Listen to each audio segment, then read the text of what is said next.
Hi everyone, this is Sandeep और आज हम सॉल्व करने वाले हैं लीड कोड का प्रॉब्लम नंबर 3350 एडजेसेंट इंक्रीजिंग सब एरे डिटेक्शन। अगर आप लीड कोड का प्रॉब्लम आफ्टर डे सॉल्व करते होगे तो सिमिलर प्रॉब्लम कल भी आया था, लेकिन वो डिटेक्शन 1 था, 3349 था वो। और इसमें थोड़ा सा बस उसको अपडेट किया। कल क्या था कि के दिया हुआ था, आज के नहीं दिया हुआ है। फिर भी एक बार हम इस क्वेश्चन को समझ लेते हैं, क्वेश्चन बोल क्या रहा है। तो ये क्वेश्चन ये कह रहा है कि आपको एक एरे दिया हुआ है नम्स, और आपको फाइंड करना है के फाइंड करना है। लेकिन के का क्या है कि मैक्सिमम वैल्यू हमें फाइंड करना है, के का मैक्सिमम वैल्यू फाइंड करना है।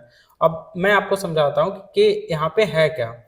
ये जो के है वो क्या है कि दो सब एरे हैं, ठीक है। सब एरे 1 और सब एरे 2। मान लो एक सब एरे 1 है, एक सब एरे 2 है, और ये दोनों एडजेसेंट हैं। ये दोनों एडजेसेंट हैं। एडजेसेंट का मतलब ये है कि जहां पहला S1 खत्म होगा उसके जस्ट अगला वाला इंडेक्स से सेकंड सब एरे स्टार्ट हो जाएगा। तो एडजेसेंट का मतलब ये है। और के क्या है कि इस दोनों का साइज है, S1 का भी साइज के होना चाहिए और S2 का भी साइज के होना चाहिए। तो बेसिकली तुम्हें क्या करना है कि चेक करना है इस नम्स एरे में कि क्या कोई दो एडजेसेंट सब एरे एग्जिस्ट करते हैं इस नम्स में जिनका साइज के हो, और उस के का मैक्सिमम वैल्यू तुम्हें रिटर्न करना है। और जो सब एरे हैं वो खुद में स्ट्रिक्टली इंक्रीजिंग ऑर्डर में होना चाहिए। स्ट्रिक्टली इंक्रीजिंग ऑर्डर का मतलब ये है इक्वल भी नहीं होना चाहिए और जो पिछला इंडेक्स है वो बड़ा भी नहीं होना चाहिए। तो बेसिकली तुम्हें के को हमेशा फाइंड करना है। तो के को टारगेट करते हैं कि ऐसा के को कैसे फाइंड करें। तो अगर इस इनपुट को देखो तो इस इनपुट के लिए जो वैल्यू केक का निकल के आएगा वो 3 निकल के आएगा। कैसे? तुम मान लो इसको पिक कर लो 7 8 9, ये एक तुम्हारा सब एरे निकल के आ जा रहा है। और उसके बाद पिक कर लो सेकेंड जो एडजेसेंट सब एरे है ये। तो S1 जो निकल के आ रहा है वो निकल के आ रहा है 7 8 9, और S2 जो निकल के आ रहा है सब एरे 2 वो निकल के आ रहा है 2 3 4। अब तुम ध्यान दो तो जहां 9 मतलब S1 जहां खत्म हो रहा है 4 इंडेक्स पे खत्म हो रहा है, तो सेकंड सब एरे जो है वो देखो अगले इंडेक्स से स्टार्ट हो रहा है, तो ये एडजेसेंट भी है। और यहाँ के का साइज जो है मैक्सिमम 3 आ रहा है।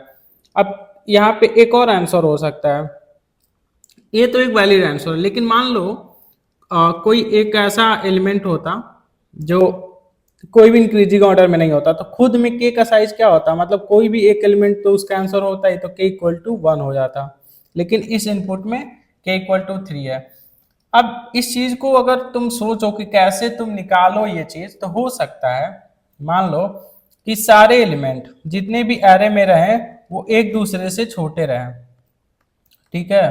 एक मतलब पहला केस सोचो, एक दूसरे से छोटे रहे, तो तुम क्या कर सकते हो, जितने भी इसमें हैं उसको तुम काउंट कर लो। तो इसमें क्या है 5 है, ठीक है।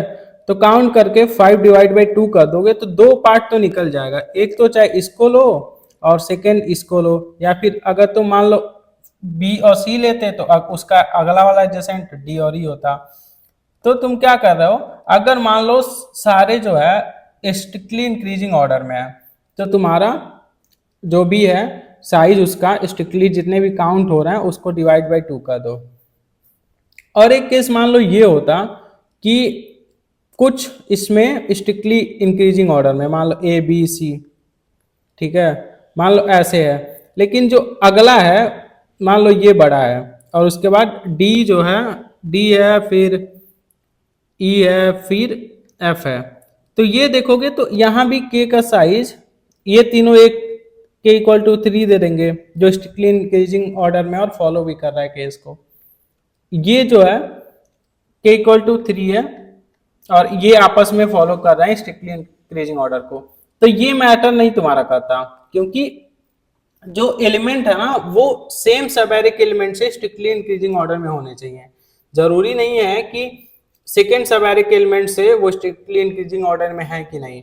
तो यहां तुम देखो क्या कर रहे हो, तो अगर तुम किसी तरह से काउंट कर लो कि पहले वाले में कितने हैं, ठीक है, मान लो किसी तरह से काउंट कर लो कि पहले वाले में कितने हैं और दूसरे वाले में कितने हैं, दूसरे वाले में कितने हैं, तो इस हिसाब से जो कॉमन निकल के आ रहा है, मान लो ऐसा भी तो हो सकता था कि यहाँ एफ के बाद कुछ जी आ जाता, एच आ जाता, ऐसा भी तो होता।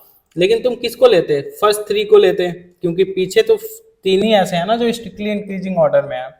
तो तुम इन दोनों में से जो भी मिनिमम होता ना, वही तुम्हारा एक दूसरा सॉल्यूशन दे देता। या फिर मान लो फर्स्ट वाले में ही ज्यादा आ जाता, ठीक है, काउंट करते जा रहे हो कि 5 ऐसे एलिमेंट हैं जो फर्स्ट वाले सब एरे में बड़े हैं और स्ट्रिक्टली इंक्रीजिंग ऑर्डर में, लेकिन अगले वाले में सिर्फ 2 ही ऐसे सब एरे एलिमेंट हैं जो स्ट्रिक्टली इंक्रीजिंग ऑर्डर में है। तो उस केस में क्या होता तुम्हारा, मान लो इस केस में तो तुम्हारा क्या निकल के आता, पहले वाले में 3 ऐसे हैं जो फॉलो कर रहे हैं रूल, और जस्ट अगले वाले सब एरे में कितने हैं, 5 ऐसे हैं। तो इस केस में तो तुम्हारा निकल के आ रहा है 3। लेकिन मान लो फर्स्ट वाले सब एरे में ऐसा होता है कि 5 होते हैं, और दूसरे वाले में जो है 2 ही ऐसे काउंट करने पे एलिमेंट होते हैं जो स्ट्रिक्टली इंक्रीजिंग ऑर्डर में है, और दोनों सब एरे आपस में ज्वाइंट है, मतलब एडजेसेंट है। तो इस केस में तुम्हारा आंसर जो निकल के आता, वो निकल के आता 2। ठीक है, तो ये बेसिकली कॉन्सेप्ट समझ में आ रहा है। तुम अलग तरीके एक ब्रूट फोर्स अप्रोच से भी कर सकते हो, लेकिन उसमें टाइम कॉम्प्लेक्सिटी बहुत ज्यादा हो जाता, और इस केस का ना टाइम कॉम्प्लेक्सिटी बहुत कम होगा। सॉल्यूशन पहले देख लो, उसके बाद टाइम कॉम्प्लेक्सिटी आराम से निकाल लेंगे हम। तो इसका जो टाइम कॉम्प्लेक्सिटी होगा वो ऑर्डर ऑफ एन, और स्पेस कॉम्प्लेक्सिटी ऑर्डर ऑफ 1। अभी तुम्हें अच्छे से समझ में आ जाएगा जब तुम सॉल्यूशन देखोगे। तो ये तुम्हारा इस प्रॉब्लम का सॉल्यूशन है, मैक्सिमम इंक्रीजिंग सब एरेज। तो इसमें लाइन नंबर तुम 3 पे देखो तो एक नम्स इनपुट आ रहा है, नम्स एरे जो कि इंटीजर एरे है, और उसका हम साइज निकाल रहे हैं नम्स डॉट साइज का यूज करके लाइन नंबर 4 में। उसके बाद हम क्या कर रहे हैं कि देखो, एक खुद में तो वो एक एलिमेंट होगा ही, काउंट एलिमेंट जो स्टार्टिंग होगा जहां से भी एरे का होगा, तो एक एलिमेंट तो खुद में एक काउंट होगा ही, उसे किसी और से कंपेयर करने की जरूरत नहीं है। तो मैं करंट काउंट को 1 ले रहा हूं, और इसके पहले अभी कोई भी काउंट नहीं मिला है तो उसको मैं 0 ले रहा हूं, प्रीवियस काउंट को। और एक वेरिएबल लेके चल रहा हूं कि मान लो हो सकता है कि पहला केस मुझे मिले या फिर दूसरा केस मिले, लेकिन जो भी मिलेगा उसमें हम क्या करेंगे, मैक्सिमाइज कर देंगे। तो इसलिए एक वेरिएबल लेके चल रहा हूं मैं लाइन नंबर 7 पे आंसर, जो कि अभी 0 है, लेकिन इसको हम मैक्सिमाइज करेंगे। मैंने अभी बोला कि जो इंडेक्स 0 पे होगा वो तो एक खुद में काउंट 1 होगा ही, तो करंट काउंट 1 लेके चला हूं, तो इंडेक्स नंबर 1 से स्टार्ट करते हैं, ठीक है, और कहां तक जाएगा, लास्ट जो भी इंडेक्स हमें मिलेगा वहां तक जाएगा एरे का। मान लो अब जो करंट एलिमेंट है प्रीवियस वाले से बड़ा है, इसका मतलब मान लो जो बी है, ठीक है, वो ए से तुम्हारा बड़ा है, तो इसका मतलब तो ये है ना कि स्ट्रिक्टली वाले इंक्रीजिंग वाले रूल को फॉलो कर रहा है। तो हम क्या करेंगे, सिंपल करंट काउंट को इंक्रीज कर देंगे कि पहले अगर ए पे 1 था काउंट, तो अब बी पे क्या है, 2 हो जाएगा करंट, क्योंकि स्ट्रिक्टली इंक्रीजिंग ऑर्डर में है। लेकिन ये भी तो हो सकता है कि ब्रेक हो, जैसे अभी मैंने यहाँ समझाया था कि यहाँ ब्रेक हो रहा था, सेकेंड वाले केस में मैंने बोला था कि ब्रेक हो रहा था।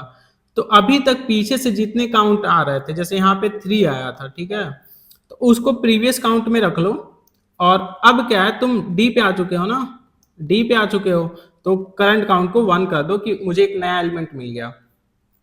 तो अब दोनों केस के तुम देख लिए, एक तो लाइन नंबर 10 में जो पहले केस को कर 10 आ रहा था, और जो सेकेंड केस है वो तुम्हारा लाइन नंबर 15 के अंदर आ जा रहा है। अब मैंने बोला था कि इन दोनों में से मैक्सिमम हम देखेंगे, दोनों हमारा आंसर तो दे रहा है, लेकिन उसमें से जो मैक्सिमम होगा वो हम लेंगे, क्योंकि के की वैल्यू हमें मैक्सिमाइज करनी है। तो मैं कह रहा था कि अगर मान लो हो सकता है कि स्ट्रिक्टली इंक्रीजिंग ऑर्डर में है, तो हम जितने भी काउंट आ रहे थे एलिमेंट के उसको डिवाइड बाई 2 कर दे रहा हूँ, तो वो तुम्हारा एक आंसर होगा, और उसको मैक्सिमाइज कर ले रहा है। लेकिन फिर मैंने बोला था कि सेकेंड वाले स्टेप में क्या हो रहा था कि जो फर्स्ट वाला काउंट आ रहा था और जो सेकेंड वाला काउंट आ रहा था, उन दोनों का मिनिमम ले रहे थे हम। तो उन दोनों का मिनिमम हम ले रहे हैं मिनिमम मेथड से, और फिर क्या कर रहे हैं, आंसर में इन दोनों का जो मिनिमम है उसको असाइन कर रहे हैं, लेकिन तभी असाइन करेंगे जो मिनिमम की वैल्यू है वो हमारे आंसर से बड़ी है, तो हम मैक्स का यूज करके उसको असाइन कर दे रहे हैं और लास्ट में आंसर रिटर्न कर दे रहे हैं। तो सिंपल है, अगर आपको समझ अभी नहीं आया तो एक बार वापस वीडियो को देखो, समझ आ जाएगा, मैं गारंटी लेता हूँ। और टाइम कॉम्प्लेक्सिटी देखोगे तो ऑर्डर ऑफ एन, और स्पेस कॉम्प्लेक्सिटी ऑर्डर ऑफ 1 आएगा। क्योंकि देखो तो यहाँ पे एक सिंपल लूप ही यूज कर रहे हो, ठीक है, 8 लाइन नंबर 8 में, और उसके अंदर जस्ट स्मॉल स्मॉल कंडीशन है जो कि टाइम कॉम्प्लेक्सिटी नहीं लेगा, बिग O ऑफ कांस्टेंट लेगा, तो इसलिए time complexity big O of n और बिग O ऑफ 1 होगा। अगर आपको ये वीडियो पसंद आया हो तो आप इस वीडियो को लाइक करें, और मेरे एफर्ट के लिए, मोटिवेशन के लिए आप इस चैनल को जरूर सब्सक्राइब करिए। Thank you.